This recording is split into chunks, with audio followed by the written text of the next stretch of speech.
Today we're with Bruce Porter of Farm Family Insurance, American National, and we're going to talk a little bit about property and casualty insurance for the farmstead. We understand that may not be the most exciting topic, but Bruce has long experience and he's got some thoughts on important factors that should be considered when you're considering evaluating and shopping for your insurance program. Bruce, welcome to DairyBusiness.com, and give us a little bit of background on how we start this process of considering what your farmstead might need in the way of insurance. Thanks, Joel. I think when it comes to insurance, I firmly believe that the things that you can see, people immediately come to their mind, like when they're evaluating. Said, well, are my buildings covered? Is my house covered? Things of that nature. So I mean, those pop right out first and foremost.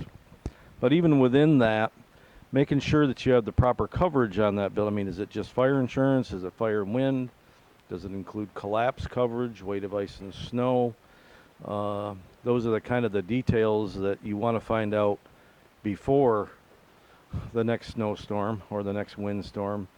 And certainly when it comes to buildings, if you're doing something under construction, make sure that there's an agreement between you and the contractor.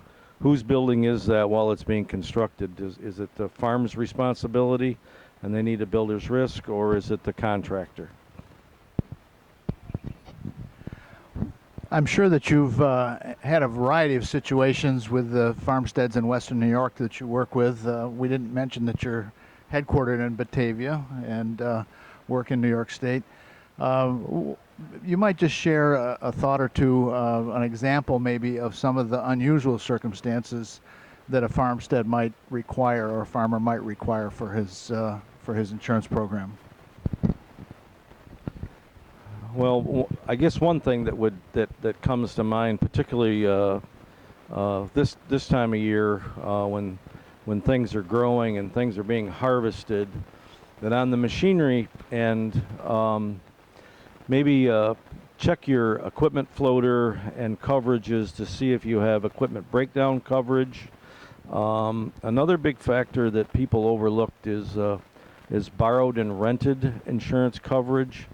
So if you were borrowing something from a neighbor or you were getting it from a dealer, being rented for a short period of time, make sure that you've got physical damage coverage on that. Oftentimes overlooked, and that can be a big problem.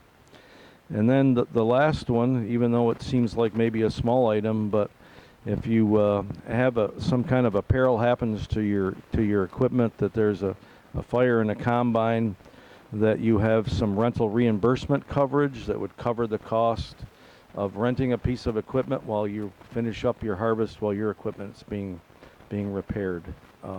All of those items can be quite costly and are easily covered by insurance if you ask the right question. And I think you would probably agree that your insurance agent can help you answer those questions and make sure that everybody knows what is covered and what's not covered in your insurance program. We're speaking today with Bruce Porter, Farm Family Mutual Insurance Company, American National, and this is Joel Hastings for DairyBusiness.com.